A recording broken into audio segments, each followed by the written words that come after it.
Hi, and welcome back to Bible on Audio, where I read aloud and you can follow or read along with me. So that just means you either follow me or read along with me, reading yourself. Anyway, I just do this to share the word and pray that you guys take on this desire to want to get into the Bible and start a relationship if you don't already have one. And if you have one, just find more time to take a minute or two to see how easy we're doing it here, and that it can take place anywhere really. And so I pray that wherever you are, wherever this video finds you, that you are well. I'd like to open up in a bit of prayer, please. Dear Father God, thank you for this day, for this opportunity, for this moment to be in your word, regardless of what's happening around me, regardless of what's happening around the listener. We know that you are in control of everything, and that we can take this moment and be in relationship with you, and it is a blessing, and that our cares will be okay until we are finished with a moment with you. I pray that we're able to listen, to understand, to receive, and to hopefully one day share. I pray to give you all the praise and the glory for this opportunity, because I know this is you and not me. And I pray that you bless the listener double today. Amen. Genesis 42. Joseph's brothers go to Egypt. When Jacob saw that there was... I'm so sorry about that. That's my phone. When Jacob saw that there was grain in Egypt, Jacob said to his sons, "Why do you look at one another?" And he said, "Indeed, I have heard that there is grain in Egypt. Go down to that place and buy for us there, that we may live and not die."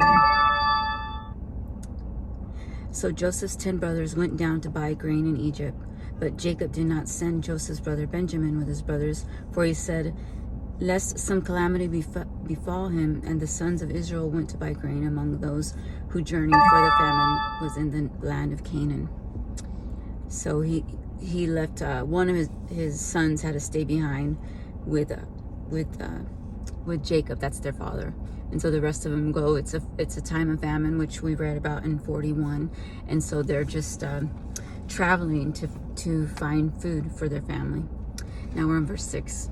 Now Joseph was governor over the land, and it was he who sold it to all the people of the land. And Joseph's brother came and bowed down before him with their faces to the earth. Joseph saw his brothers and recognized them, but he acted as a stranger to them and spoke roughly to them. Then he said to them, "Where do you come from?" And they said, "From the land of Canaan, to buy food." So Joseph recognized his brothers, but they did not recognize him. Then Joseph remembered the dreams which he had dreamed about them, and said to them, "You are spies. You have come to see the nakedness of the land." And they said to him, "No, my lord, but your servants have come to buy food. We are all one man's sons. We are honest men. Your servants are not spies." But he said to them, "No, but you have come to see the nakedness of the land." And they said, "Your servants are 12 brothers, the sons of one man in the land of Canaan. And in fact, the youngest is with our father today, and one is no more." But Joseph said to them, It is as I spoke to you, saying, You are spies. In this manner you shall be tested. By the life of Pharaoh, you shall not leave this place unless your youngest brother comes here. Send one of you and let him bring your brother, and you shall be kept in prison, that your words may be tested, to see whether there is any truth in you, or else by the life of the Pharaoh. Surely you are spies. So he put them all together in prison 3 days. Then Joseph said to them, The third day do this and live, for I fear God.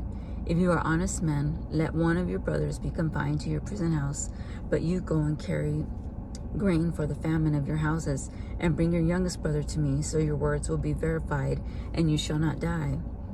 And they did so.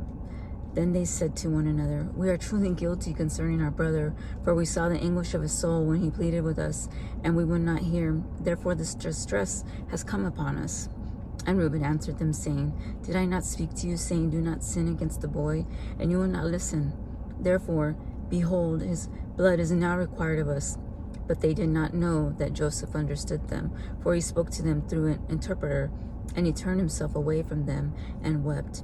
Then he returned to them again and talked with them. And he took Simeon from them and bound him before their eyes. So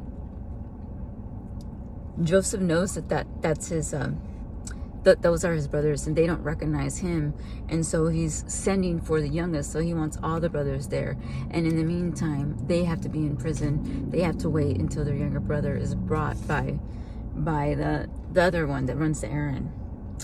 The brothers return to Canaan, and oh, by the way, they do agree that this is like their punishment for what they did to Joseph earlier when they bound him and they sold him. The brothers return to Canaan. Verse 25. Then Joseph gave a command to fill their sacks with grain, to restore every man's money to his sack, and to give them provisions for the journey. Thus he did for them. So they loaded their donkeys with the grain and departed from there. But as one of them opened his sack to give his donkey feed at the encampment, he saw his money, and there it was, the mouth of his sack. So he said to his brothers, "My money has been restored, and there it is in my sack." Then their hearts failed them, and they were afraid, saying to one another, "What is this that God has done to us?" Sorry about the notifications. I just don't want to stop and turn them off. Then they went to Jacob their father in the land of Canaan and told him all that had happened to them, saying, "The man who is Lord of the land spoke roughly to us and took us for spies of the country. But we said to him, 'We are honest men, we are not spies. We are 12 brothers, sons of our father. One is no more, and the youngest is with our father this day in the land of Canaan.' Then the man, the Lord of the country, said to us, 'By this I will know that you are honest men. Leave one of your brothers here with me, take food for the famine of your households, and be gone. And bring your youngest brother to me, so I shall know that you are not spies, but that you are honest men. I will grant your brother to you, and you may trade in the land.' Then it happened as they emptied their sacks that surprisingly each man's bundle of money was in the sack. And when they and their father saw the bundles of money, they were afraid. And Jacob their father said to them, 'You have bereaved me. Joseph is no more, Simeon is no more, and now you want to take Benjamin? All these things are against me.' Then Reuben spoke to his father, saying, 'Kill my 2 sons if I do not bring him back to you. Put him in my hands, and I will bring him back to you.' But he said, 'My son shall not go down with you, for his brother is dead, and he is left alone. If any calamity should befall him along the way in which you go, then you would bring down my gray hair with sorrow to the grave.' So he's saying, 'If you do not bring back my son, I will die.' And he's sad because the way he sees it, he lost Joseph when they sold him into slavery, which he did not know. They kept Simeon there with the governor, with Joseph. He said, 'Go get the youngest brother, and while you do that, I'll keep your brother.' So he's saying, 'Now you're going to cost me 3 sons. That's him saying how he will be done wrongly of, right? Okay, if that makes sense. Chapter 43. We're going to go ahead and read 43, and I think we'll stop there. Joseph's brothers returned with Benjamin. Now the famine was severe in the land, and it came to pass when they had eaten up the grain which they had brought from Egypt, that their father said to them, 'Go back, buy us a little food.' But Judah spoke to him, saying, 'The man solemnly warned us, saying, You shall not see my face unless your brother is with you. If you send our brother with us, we will go down and buy you food. But if you will not send him, we will not go down. For the man said to us, You shall not see my face unless your brother is with you.' And Israel said, 'Why did you deal so wrongfully with me as to tell the man whether you had still another brother?' But they said, 'The man asked us pointedly about ourselves and our families, saying, Is your father still alive? Have you another brother?' And we told him according to these words. Could we possibly have known that he would say, Bring your brother down?' Then Judah said to Israel his father, 'Send the lad with me, and we will arise and go, that we may live and not die, both we and you, and also our little ones. I myself will be surety for him. From my hand you shall require him. If I do not bring him back to you and set him before you, then let me bear the blame forever. For if I had not lingered, surely by now we would have returned the second time.' And their father Israel said to them, 'If it must be so, then do this. Take some of the best fruits of the land in your vessels, and carry down a present for the man, a little balm and a little honey spice and myrrh, pistachio nuts and almonds. Take double money in your hand, and take back in your hand the money that was returned in the mouth of your sacks. Perhaps it was an oversight. So the father is granting them permission to go ahead. The father is Jacob, but here they refer to him as Israel, which was the name given to him when he was in struggle earlier on in Genesis. So Israel is Jacob. But he sends them with gifts, hoping that will smooth things, make things a little bit easier. And he also says, return the money that was in the sacks from the first travel when they went and got food the first time. Well, that was done intentionally by Joseph. Joseph intentionally put the money back, and he didn't want his brothers to pay for it, but he didn't want to tell them that he knew that they were his brothers, okay? So, chapter 43, verse 15. So the men took the present and Benjamin, and they took double money in their hand, and rose and went down to Egypt, and they stood before Joseph. When Joseph saw Benjamin with them, he said to the steward of his house, take these men to my home and slaughter an animal and make ready, for these men will dine with me at noon. Then the man did as Joseph ordered, and the man brought the men into Joseph's house. Now the men were afraid because they were brought into Joseph's house, and they said, it is because of the money which was returned in our sacks the first time that we are brought in, so that he may make a case against us and seize us, to take us as slaves with our donkeys. When they drew near to the steward of Joseph's house, they talked with him at the door of the house and said, oh, sir, we indeed came down the first time to buy food. But it happened when we came to the encampment that we opened our sacks, and there each man's money was in the mouth of his sack, our money in full weight. So we have brought it back in our hand, and we have brought down other money in our hands to buy food. We do not know who put our money in our sacks. But he said, peace be with you. Do not be afraid. Your God and the God of your father has given you the treasure in your sacks. I had your money. Then he brought Simeon out to them. So he says, your God and the God of your father has given you the treasure in your sacks. So he's letting him know that this isn't something he'll hold against them. So the men brought the men into Joseph's house and gave them water, and they washed their feet, and he gave their donkeys feed. Then they made the present ready for Joseph's coming at noon, for they heard that they would eat bread there. And when Joseph came home, they brought him the present which was in their hand into the house, and bowed down before him to the earth. Then he asked them about their well-being, and he said, is your father well, the old man of whom you spoke? Is he still alive? And they answered, your servant, our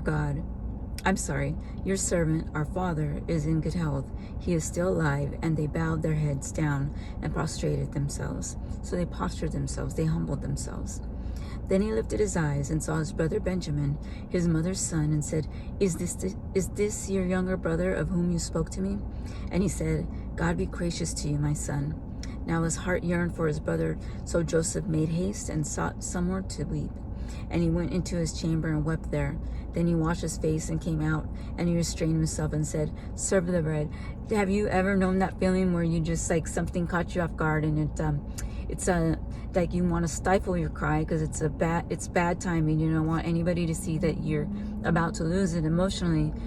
So you have to, like, I don't know, I call it stifle. It's almost like it gets stuck in your throat, and you feel it like just swelling up. So that's just the emotion that he was feeling here. I think that's just a picture of how much they hurt him, how much he loved his family, and how much it must have hurt that they sold him into slavery. And yet he loves them still, so much so that he's taken to crying right away and had to excuse himself. So we're on 32. So they set him a place by himself, and them by themselves, and the Egyptians who ate with him by themselves, because the Egyptians could not eat food with the Hebrews, for that is an abomination to the Egyptians. And they sat before him, the firstborn according to his birthright, and the youngest according to his youth. I just want to say, don't you think that that's funny? He is Hebrew. Joseph is Hebrew, and he's in charge of Pharaoh's, like, the food. Like, they're in a famine, so he's got all of the authority, all the power, right? He's not Pharaoh, but he has so much pull. Anyway, I think that that's such a it's just ironic. Like, we can't sit and eat together because to you they don't know it's his brother. to you, I'm an Egyptian and you are Hebrew, so we can't eat together. But he's Hebrew. So I'm sorry. That's just how awesome God is. Okay, where am I? 34. Then he took servants to them from before him, but Benjamin, let me start that over, verse 33. And they sat before him, the firstborn according to his birthright, and the youngest according to his youth. And the men looked in astonishment at one another. Then he took servants to them from before him, but Benjamin's serving was 5 times as much as any of theirs, so they drank and were merry with him. The next chapter we're going to start in, I hope you join me, is chapter 44, and it's called Joseph's Cup. And I just want to say, it's probably Joseph's Cup runneth over, what it should really say.